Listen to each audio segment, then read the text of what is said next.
এতিয়া প্ৰহ্লাদৰ স্তুতিৰ মাজেদি ভাগৱতৰ পদে আমাক কি ক'ব বিচাৰিছে? আমি ইয়াৰ পৰা শিকিবলগীয়া, জানিবলগীয়া, বুজিবলগীয়া আৰু উঠি অহা প্ৰজন্মক বুজাবলগীয়া কি দিশ আছে তাৰ ওপৰত আমি আলোচনা কৰিম।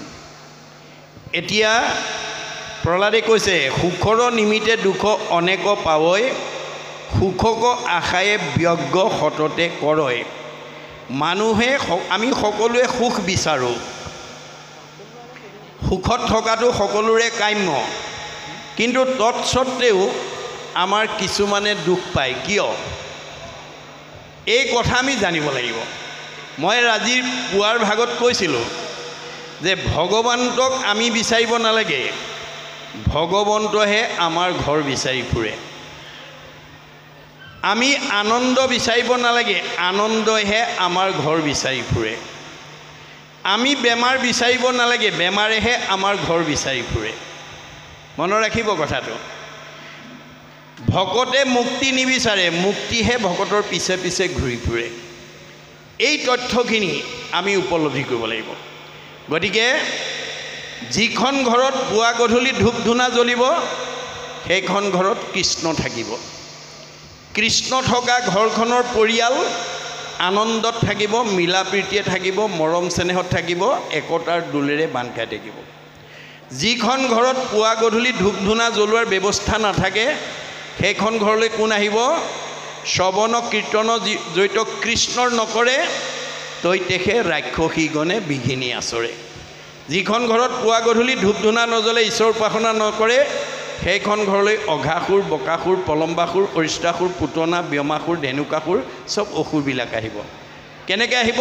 স্বভাৱগতভাৱে, গুণগতভাৱে। যি মানুহৰ কথা ক'লেই খং উঠে, যি মানুহৰ কথা ক'লেই কাজিয়া পেচাল কৰে, সেইটো আসুৰিক স্বভাৱৰ মানুহ। গতিকে সেই আসুৰিক স্বভাৱটো যেতিয়ালৈকে আমি মাৰিব নোৱাৰিম, অৰ্থাৎ সংস্কাৰ কৰিব নোৱাৰিম, তেতিয়ালৈকে সেইখন ঘৰত আমি শান্তি প্ৰতিষ্ঠা কৰিব নোৱাৰিম।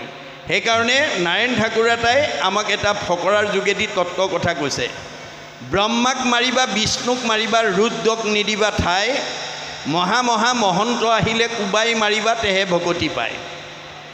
এনে ভকতি কৰিবলৈ হ'লে ব্ৰহ্মাক মাৰিব লাগিব, বিষ্ণুক মাৰিব লাগিব, ৰুদ্ৰক মাৰিব লাগিব, আৰু মহা মহা মহন্ত আহিলে কোবাই মাৰিব লাগিব।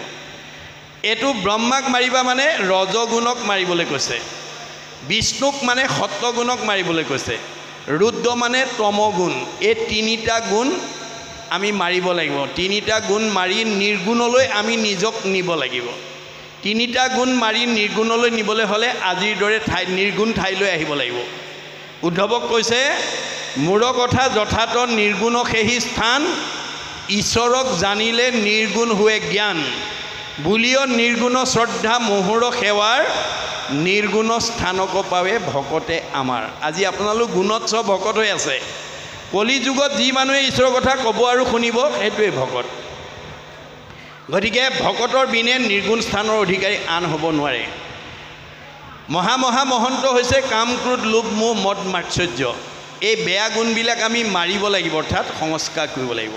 তেতিয়াহে আমি ভক্তিৰ আশ্ৰয় ল'ব পাৰিম বা ভকতি আমাৰ ঘৰলৈ আহিব। গতিকে আপুনি যদি কেৱল সুখ বিচাৰিছে, কিন্তু সুখ ক'লৈ আহে তাক যদি নাজানে, সুখ বিচাৰি পাব দুখৰ উপৰি দুখ। অৰ্থাৎ আপুনি নিজৰ সুখৰ কাৰণে যদি আনক দুখ দিব বিচাৰে, আমাৰ সমাজত এতিয়া বহুত মানুহে আনক দুখ দি নিজে কেনেকৈ সুখী হওঁ তেনেকৈ ভবা মানুহৰ সংখ্যা বেছি। আনক দুখ দি হ'লেও মই সুখী হ'ব বিচাৰোঁ, কিন্তু সেইজনে সুখ বিচাৰি পাব দুখৰ উপৰি দুখ।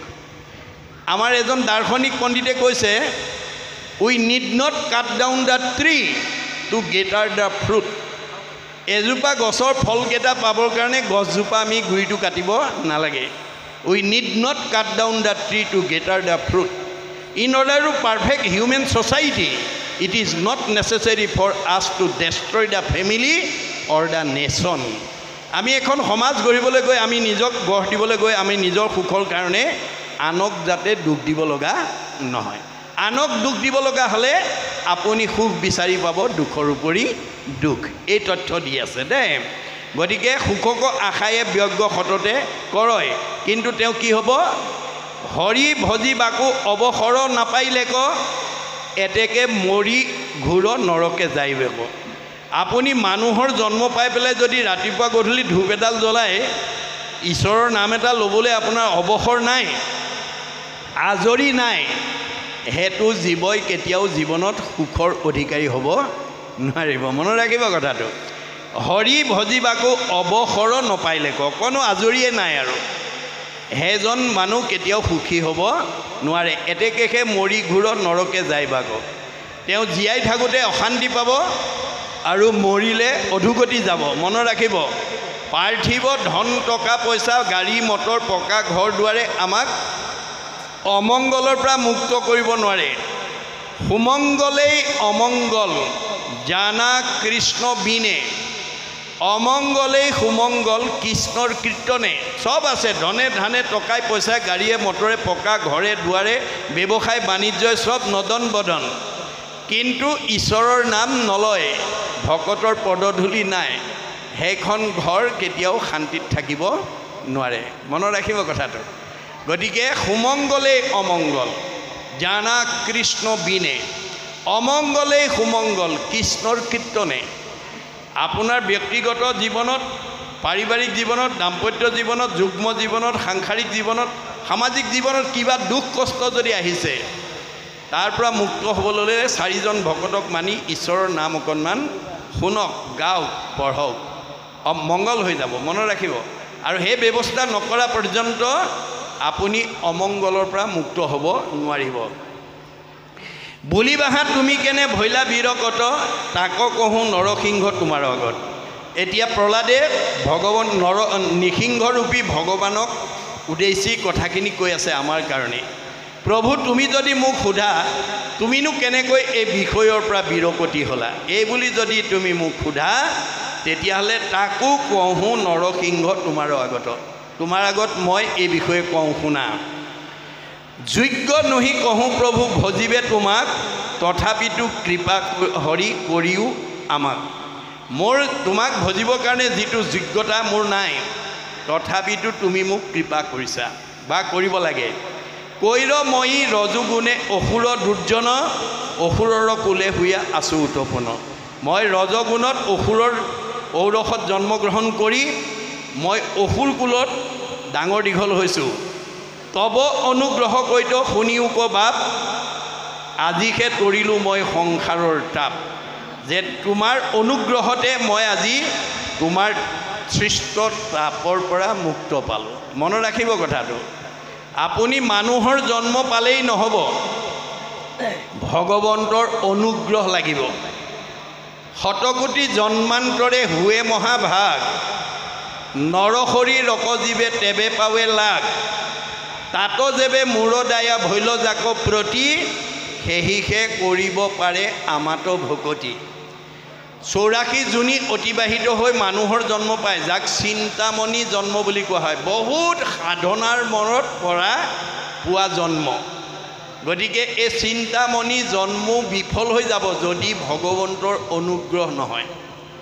আমি 84 জুনি অতিবাহিত হৈ মানুহ জন্ম পাইছোঁ, বোলে মানুহ জন্ম পালেই নহ'ব, তাতো যেবে মূৰ দায়া ভৈল জাক প্ৰতি। মানুহৰ জন্ম পোৱাৰ পিছত যাৰ প্ৰতি মোৰ দয়া উপজিব, সেহিহে কৰিব পাৰে আমাত ভকতি। আজি বৰ ৰাইডঙীয়া গাঁৱৰ ওপৰত ভগৱন্তৰ কৃপা পৰাৰ কাৰণে 3 বৰ্ষ, এতিয়া 3টা বৰ্ষত আপোনালোকে ভগৱন্তৰ গুণনাম শ্ৰৱণ কীৰ্তন কৰিব পাৰিছে। যাৰ ওপৰত অনুগ্ৰহ পৰা নাই, সেইবিলাক গাঁৱে এনেকৈ অনুষ্ঠান কৰিব পৰা নাই। মনত ৰাখিব কথাটো। আপোনালোকৰ ওপৰত অনুগ্ৰহ পৰিছে, ভগৱন্তৰ কৃপা পৰিছে কাৰণেহে আপোনালোকে এই সৎ কামটো কৰিছে। ইয়াৰ কাৰণে অকল আপোনালোকৰ গাঁওখনেই নহয়, এই ভাগৱতৰ প্ৰতিধ্বনি মাইক্ৰফোনেদি যিমান দূৰলৈকে গৈছে, একজনে যদি নাম ওচৰৈ শুনে মানে পাপ সবাৰো হৰৈ।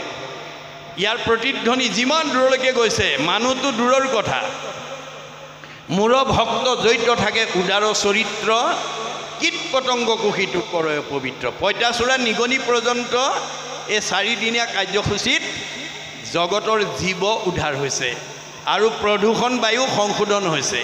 গতিকে আপোনালোকৰ 4 দিনীয়া কাৰ্যসূচীয়ে জগতৰ জীৱৰাজিৰ উপকাৰ কৰিছে। তাৰ কাৰণে আপোনালোকৰ সেৱকী কি হ'ব পৰোপকাৰায় পুণ্যম আপোনালোকৰ পুণ্য জমা হৈ যাব গতিকে এই পৰোপকাৰ কৰ্মবিলাকত আমি আত্মনিয়োগ কৰিব পাৰিব লাগিব তেতিয়াহে বিষয়ৰ প্ৰতি বিৰগতি